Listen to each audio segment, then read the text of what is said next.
Assalamualaikum warahmatullahi wabarakatuh. Alhamdulillah pada pagi menjelang siang, sekitar jam 10, jam setengah 11 nih Pak ya, channel kita Kerati Info bisa bersilaturahmi ke rumah Pak Indra. Sehat Pak? Ya, Alhamdulillah. Sekitar sebulan yang lalu kami bersilaturahmi dengan Fauzan, ketemu Bapak melihat tanaman labu. Ya. Semalam tuh belum naik lagi Pak ya? Belum, sekarang mulai apa? Sekarang mulai Udah mulai berbuah. Udah naik sekarang Pak ya? Udah naik, udah berbuah. Oh ya Pak, sebelum kita cerita tanaman di lahan gambut, boleh diceritakan profil Pak Indra sendiri. Bapak lahir di mana, kemudian kapan merantau ke Riau ini, dan sekarang berprofesi sebagai apa gitu Pak?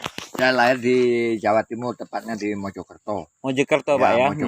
Mojokerto, Jawa Timur. Kemudian tahun 95 silaturahmi ke rumah saudara saya yang di Riau, tepatnya di Kecamatan Dayun, Desa Sialang Sakti, Abdeling 5, PTP Nusantara 5. Pernah tran juga Pak ya? Bukan tran, tapi saya datang menjenguk saudara saya dan akhirnya saya putuskan tinggal di sini karena gimana ya, tanah banyak, kepingin berbudidaya apa aja ada.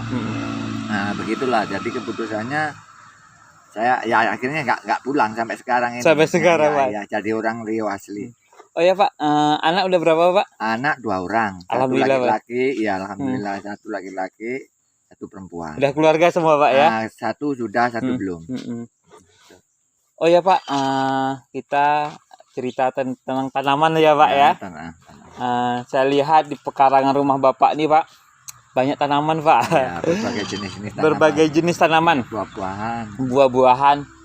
Dan tuh saya lihat juga Bapak ada madu Pak ya. Budidaya madu. Ya, trigona ya, kelulut. Ya, betul. Pelancang ya. Oh ya Pak, boleh diceritakan asal mula Bapak hobi bertanam nih dulu Pak. Asal mulanya apa yang Bapak tanam dulu?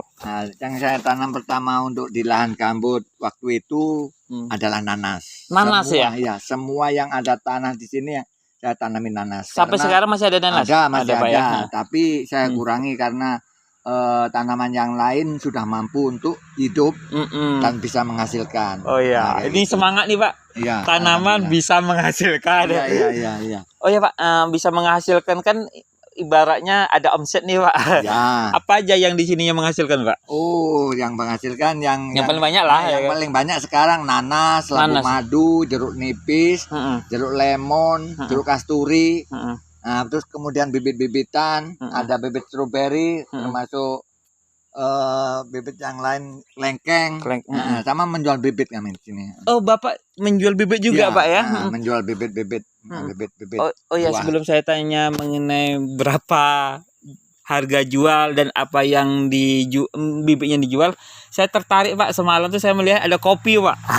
Ya, kopi Arabica. Arabica di Sentra Siak dulu, di Kota Siak dan Mempurah itu dulu banyak kopi Pak. Sekarang orang tuh beralih tanam sawit. Jadi kopi-kopi ada, cuma jadi kopi hutan sekarang. Iya, kopi hutan. Sementara Bapak menanam kopi. Ya. Gimana itu Pak ceritanya Bapak menanam kopi itu Pak? Intinya sebetulnya penanaman kopi itu tidak harus saya ambil buahnya. Adalah saya ambil buahnya, kemudian yang saya perlukan yang kedua adalah untuk ngambil madunya, karena kelulut saya atau kelanceng saya sering kalau di saat dia bunga datang ke situ ngambil propolis, ngambil polen, ada nektarnya di situ ada. Oh gitu. Jadi untuk memperbaiki kualitas madu gitu. Berarti ini sebagai sarana juga lah gitu kan? Betul ya. Kopi mahal loh sekarang Pak. Alhamdulillah ya. Alhamdulillah kayak gitu. Berarti kopi belum sempat menjual? Belum ya. Karena masih panen perdana. Ya. Umurnya pun masih belum ada 2 tahun. Belum ada 2 tahun Pak ya. Nanti bisa kita cek. Saya melihat Pak kan. Oh ya Pak, saya tertarik ini Pak. Saya datang di depan saya nih, labu. Ketika kami datang dengan Fauzan, madunya ini masih apa semalam itu? Masih jalan. Masih jalan ya? Mulai apa ke merambat ya? Mulai merambat ke apanya? Ke tenggerannya. Ke tenggerannya. Boleh Bapak ceritakan labu ini dulu, Pak. Awal prosesnya, maksudnya gitu. dari penanaman sampai sekarang udah berbuah nih. Tapi ini belum masak ya? Belum. Mulai apa? Mulai sudah final menentukan buahnya berapa, yang lengket, udah bisa dipastikan ini. Pasti udah 99% lengket. Udah ini yang buah yang jadi nanti. Jadi proses dari awal yang jelas tanah dicangkul selebar 2 meter kali 20. Lebar 2 meter, panjang 20 untuk 20 batang. Nah, setelah dicangkul, kemudian ditebar dolomit sama pupuk kandang yang sudah difermentasi. Nah, dibiarkan sampai 15 hari. Nah, kalau setelah sudah tanahnya udah proses, sudah layak untuk ditanami, dibikinkan apa ini namanya ini pentasnya untuk naik ya. Nah, kemudian nanti baru disemaikan. Oh ya Pak, nih tertarik nih Pak. Kalau satu buahnya itu kira-kira kalau udah masak berapa kilo? Kalau sudah kering biasanya rata-ratanya rata-rata itu 2 kilo. 2 kilo. Itu rata-rata. Karena lebih lebih cepat apa ya, gimana lebih besar daripada tanaman mineral ya. Oh ya Pak, jadi kalau masyarakat Mempura nih Pak mau beli ya sebentar lagi masak nih. Ya betul. Piro sekilo deh Pak? Berapa sekilo? Kalau dulu waktu mulai tahun 2017 iya. mulai penanaman pertama itu memang mahal, masih langka, sekitar 25.000 per kilo. Per kilo ya? Ngecer ya. Iya, kalau itu ngecer. Harga eceran. Ya alhamdulillah masih lumayan juga, masih bisa ngecer 15.000 per kilo. Berarti nanti kalau masyarakat yang ingin datang ke rumah Bapak mau beli per kilonya 15. Nah, Jadi guys, warga Kecamatan Mempura nih, Benteng Hulu, Sungai Mempura, Merempan Hilir, Teluk Merempan, Palu dan sebagainya, bisa datangi di alamat Bapak. Di sini namanya alamat apa Pak? Jalan apa? Merempan ya. Jalan Pemda. Ini jalan masih Kampung Merempan Hilir ya? Merempan Hilir. Masih Merempan Hilir, Jalan Pemda Pak ya? Betul, Jalan Pemda. Oh ya Pak, kan labu dah. Tadi Bapak menjual bibit. Bibit apa aja yang Bapak jual Pak? Bibit yang saya jual sekarang kelengkeng, alpokat, jeruk. Jeruk lemon. Oh, berarti jeruk yang itu dijual tuh Pak ya? Jeruk nipis, jeruk lemon tea, lemon California, santang madu, nagami, kasturi. Nah itu. Kalau untuk jeruk kasturi berapa Pak? Per polybagnya namanya per satuannya Bapak jual? Kalau yang sudah ada buahnya? Ada di buahnya, diposisikan di polybag yang kayak yang di polybagnya 250 untuk jeruk kasturi ya, yang udah ada buahnya ya. Jeruk kasturi maupun jeruk lemon atau jeruk nipis yang di tabulan pot yang besar. Kalau cuma bibit 20.000. 20.000. Nah. Oh berarti jadi pemirsa bisa beli polybag yang besar atau yang bibit yang kecil. Ya, gitu. Selain bibit yang tadi ini, Bapak menanam seperti ini nih di lahan gambut nih, apa namanya nih? Kencur ya? Kencur ya. Kencur jahe merah. Jahe merah. Nah itu bahwasanya biasanya kalau manfaatkan tanah yang kosong. Daripada ditumbuhi rumput. Jadi tumpang sari namanya. Tumpang sari ya. Tumpang sari betul. Berarti intinya kita Pak hari ini bicara mengenai tanam di lahan gambut Pak ya.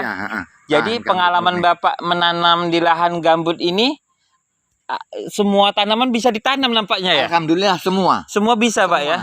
Maaf terkecuali durian. Oh durian agak susah sedikit Pak ya. Karena tanah gambut itu keasamannya tinggi. Kalau durian tidak tahan. Nah kayak gitu aja. Cuma durian yang pernah saya alami, saya tanam nggak jadi. Kalau perawatan di lahan gambut tuh Pak? Sama sebetulnya sama perawatan di tanah mineral. Malah kalau saya pribadi suka berbudidaya untuk di tanah gambut karena akar tuh mudah untuk menerobos atau apa namanya itu mencari makan karena tanahnya empuk ya, empuk, nggak bantut gitu bahasanya ya. Jadi kawan-kawan saya yang ingin bertani, Ya. jadi bolehlah belajar di sini Pak ya. Sangat boleh Pak ya. Sangat boleh. Nanti saya bisa jelaskan Heeh. apa syarat-syaratnya, apa yang digunakan pupuknya yang untuk khusus di tanah gambut. Nah, kayak gitu. Yang Bapak tanami udah apakah pernah ada maksudnya tuh datang penyuluh pertanian dari Ada. Sering. Dari BRG, dari Winrock. Oh, itu mengenai BRG iya. Badan Riau Gambut ya? Badan Restorasi Gambut ya? Seperti LSM tuh Pak ya? Iya. LSM dunia tuh Pak. Iya, Saya. betul. Oh, udah pernah datang ke sini Pak ya?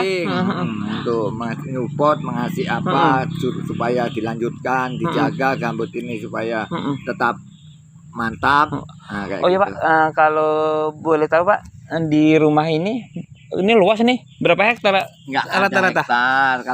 Cuma kalau di memanfaatkannya ya hampir satu lah ya. Nah, iya. Hampir satu. Saya lihat belakangnya ada kopi, belakangnya tanaman sawit ya. Kopi, kalau karet miliknya orang lain. Oh, miliknya orang lain Pak ya. Sawit sedikit.